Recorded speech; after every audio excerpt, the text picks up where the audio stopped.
All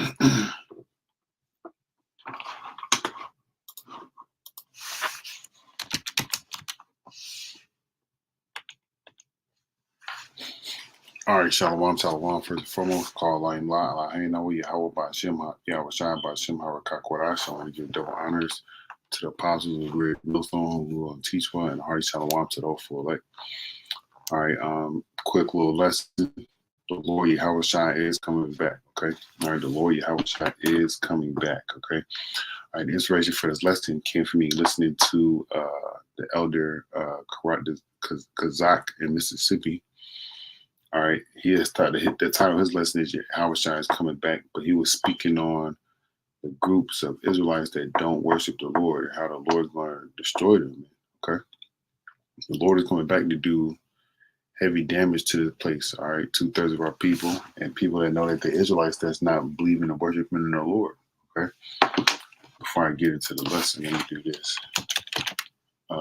This is John 6. And 28, it says, let me turn this on. John 6:28, it says, Then said they unto him, What shall we do that we might work the works of Yahweh? YAHAWASHI answered and said unto them, This is the work of Yahweh, that ye believe on him whom he hath sent. So those that don't believe on the Lord, they're not going to worship the Lord, man. All right, but those that believe on the Lord YAHAWASHI, they're going to worship the Lord YAHAWASHI, okay? All right, and the Lord YAHAWASHI is coming back, man. He's coming back. I believe it. Okay, and this lesson is going to show you that the Lord is coming back. Okay, this is this is Revelation chapter 1, verse 7. It says, "Behold," that means to look. He cometh with clouds, and every eye shall see him. Also, they which pierced him, and all kindreds of the earth shall wail because of him. Even so, among. All right, so everybody's gonna see the Lord, man. Even those individuals that pierced him, those Roman soldiers, okay?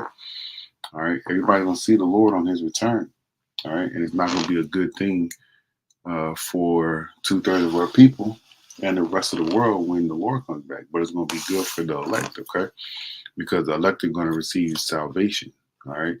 Some of the elect may be put to death, but hey, as part of their life, as the elect of the Lord, they Yahweh desire, those members stand stiffly for the Lord in that day. Okay.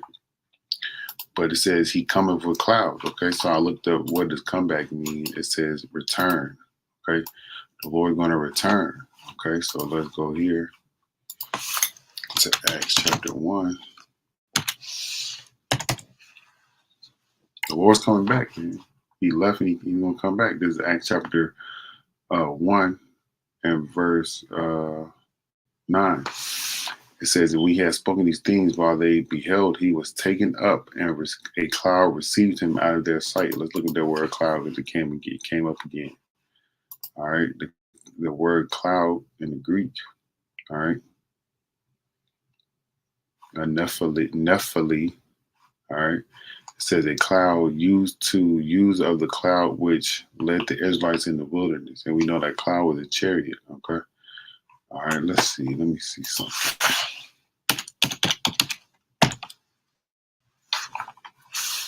Let's see what they got in the Hebrew for the word cloud.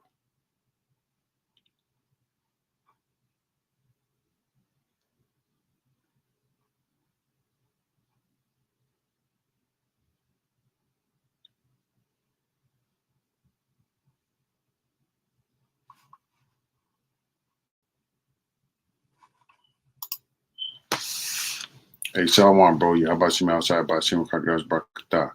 All right, let's see what they got here for the word cloud. All right, because when we looked at what the word cloud was, yeah, that's right, brother. Shalom to those for elect. Shalom, and Lord will you be one of those brothers, man, and make it up out of here, brother. We looked up that word cloud in the Greek, and it was nephile, and it said to a cloud that led the Israelites out of the wilderness. All right, in the wilderness. Let's see what this word for cloud says. All right, the word is anon. All right, it says cloud, cloudy, cloud is mass, cloud mass. Let's see what it says here. I know there's a different word.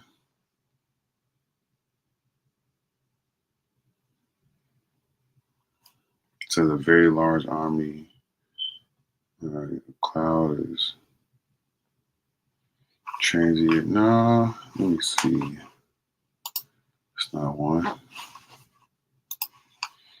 Just doing some exploring while I'm doing this lesson.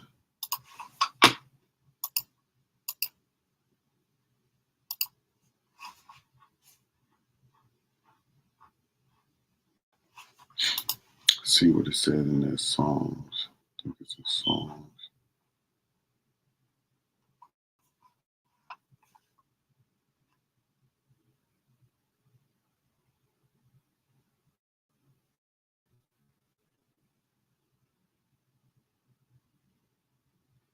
Let's see what the word cloud says in Psalm 78 and 14. Because it's talking about the chariot. Let's see.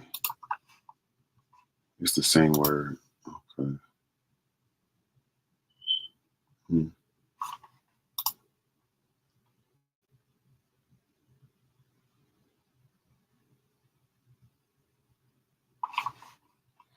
All right, well, we know the cloud of chariot. Zechariah 5 tells you that, right? So the Lord left in a chariot. Let me go back to Acts 1.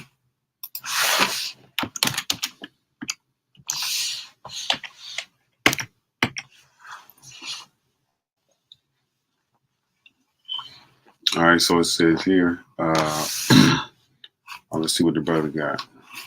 The water brother, brother Damawath.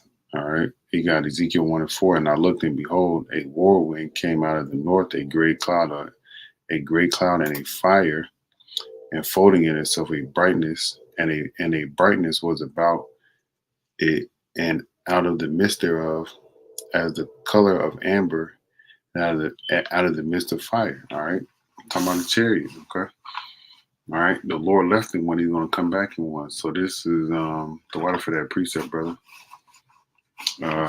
This is the book of Acts, chapter 1, and I'm gonna read verse 10 because I read 9 again. I read 9 already. It says, and when they looked steadfastly toward heaven as he went up, behold, two men stood by them in white apparel, who said, Ye men of Galilee, why stand ye gazing up into heaven? The same YAHAWASHI which is taken up from you into heaven shall come in like manner as ye have seen him go into heaven. All right, so the Lord left in the cloud, he's going to come back in the cloud. All right, Daniel, the second chapter tells you that. Also, second Ezra tells you that. All right, so this is the brother again, Psalms 18 and 9. He bended his bow. He bowed the heavens also, and came down, and darkness was under his feet. Oh, did I miss something? Yeah, I did. Oh, wait, hold on. All right, and he rode upon a cherub and did fly. Yea, he did fly upon the wings of the wind. All right, the Lord was on a chariot doing all this, man. Okay, the cloud, the world, they'll make some shit with like this white guy named Zeus or whatever, and he'll be on a cloud or whatever, and they're trying to imitate what the Lord is doing, but the Lord is doing it something a greater fashion than what people can imagine. But the Lord left on the chariot, and he's going to come back on the chariot, right? Let me grab. Let's see. Got a second everything here. They don't. All right, that's cool. Hero.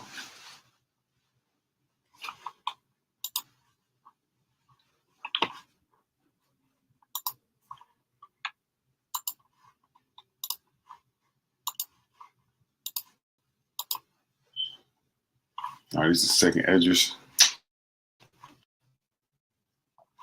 It's 13. I'm tripping. I thought it was 12. All right, this is second Ezra chapter 13, and I'm gonna get straight to the point.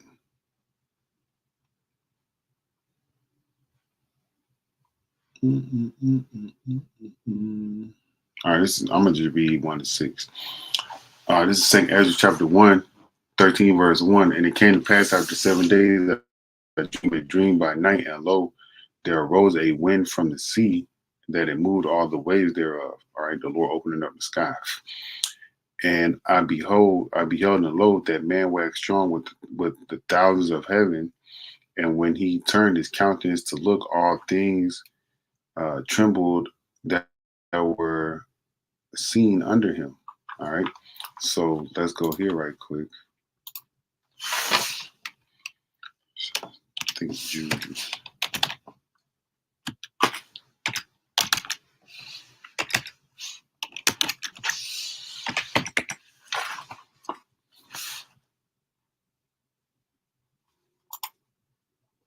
Now, this is Jude chapter 1, verse 14. And Enoch also, the seventh from Adam, prophesied of these, saying, Behold, the Lord. You know, this time out YAHAWASHI, because it's a lower, it's a uppercase L. All the other letters are lowercase. All right, coming with 10,000 of his saints. Right? Look, same thing. Wax strong with 10,000 of heaven, with thousands of heaven. All right, angels, man. Okay. All right, to execute judgment upon all and to convince all the ungodly of their among them of all their ungodly deeds which they have ungodly committed, and of all their hard speeches which the ungodly sinners have spoken against him. All right, you got people of our nation that say that the Lord doesn't deserve to be worshipped. Well, that's a whole cold blood-faced lie. Okay. Verse 4. All right, then we can also read Revelation 1 and 7 again. All things tremble that were seen under him, because every eye shall see him. All right. Verse 4 says, and whatsoever the voice went out of his mouth, all they burnt that heard his voice, like as the earth faileth when it filleth the fire. And the Lord's going to burn people up on his return. And after this I beheld, and lo, there was gathered together a great multitude of men out of number from the four winds of heaven to subdue the man that came out of the sea. And behold, and lo, I beheld, and lo, he had graven himself a great mountain and flew upon it. All right, the Lord on his chariot, man. Okay. All right. But I would have seen the region or place where out the hill was graven, and I could not. All right. So then it goes into how the Lord destroyed them. All right. Let's see. Let's go to 2 Peter 3. 2 Peter 3 and 10. All right. It says here, but the day of the Lord, this Tamar Yahushua, will come as a thief in the night. All right. When you don't expect it, but the Lord is coming back, in which the heavens shall pass away with a great noise, and the elements shall melt with fervent heat. The earth also and the works therein that are therein shall be burned up. See, when the Lord returns, this age that we're living in is going to be finished.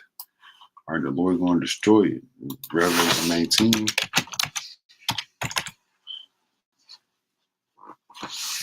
This is Revelation. Look at this. It says the coming of Hamashiach. Look at that. All right. It says here, and I saw heaven opened up, Revelation 19 and 11, and I saw heaven opened up, and behold, a white horse, and he that sat upon him was called Faithful and True. And in righteousness he doth judge and make war. So the Lord's coming to make war. All right. His eyes were as a flame of fire, and on his head were many crowns, and he had a name written that no man knew but he himself. We know the name of the Lord now, Yahweh and YAHAWASHI. All right. It says, and he was clothed with a vesture dipped in blood, and his name was called the Word of Yahweh. All right, look at that. It was dipped in blood. His vesture was dipped in blood. Same thing like you can read in here. The Lord was out here killing, destroying, and slaying. All right. On his return, when he comes back, to come back means to return. All right.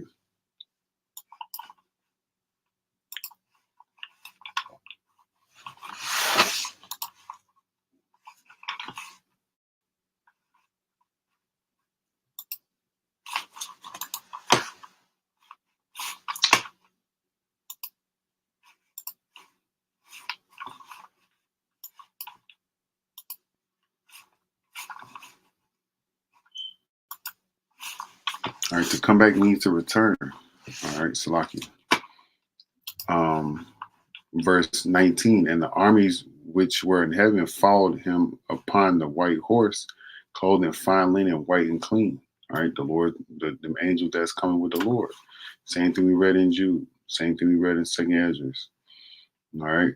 And out of his mouth goeth a sharp sword, that with it he should smite the nation. So he's telling you he's coming to fight. And the smite means to kill or to destroy. Let's look up that word smite.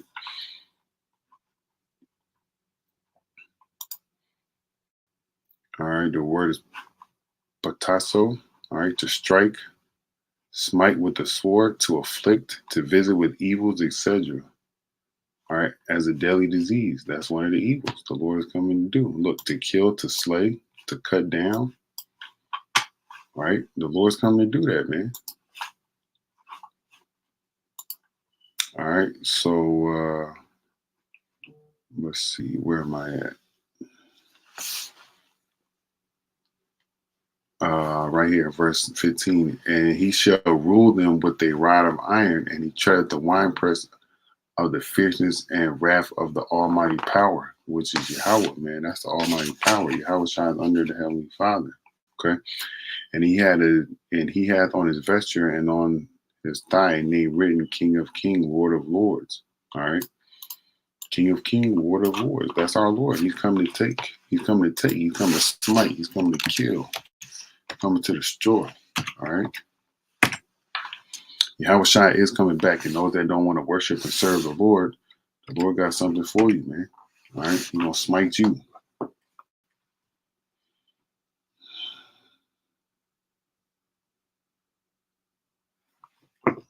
All right. So this is Zephaniah 1:14.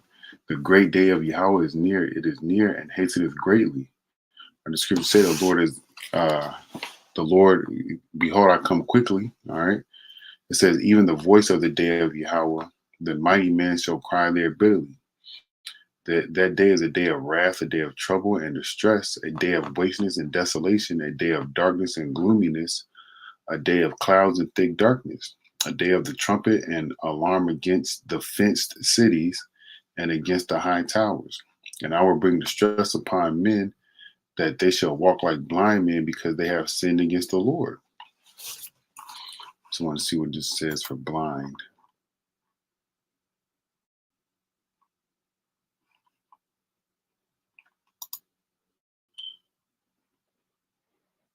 All right, physically or figuratively blind. All right, straight to the point. They're going to be out there like they don't know what to do, right? They're going to be able to see, but they ain't going to know what to do, right? It says, because they have sinned against the Lord, YAHAWASHI, and their blood shall be poured out as dust, and their flesh as the dung. Neither shall their silver nor their gold be able to deliver them in the day of Yahweh's wrath. But the whole land shall be devoured by the fire of his jealousy, for he shall make even a speedy riddance of all them that dwell in the land. So the Lord is coming back to kill, man. All right. Yahawashi is coming back. And those that don't want to worship the Lord, you're going to be a part of him. You're going to be a part of the smiting that the Lord does to these people. So Lord, will you edify the Lord? Yahawashi is coming back to the next time. Shalom.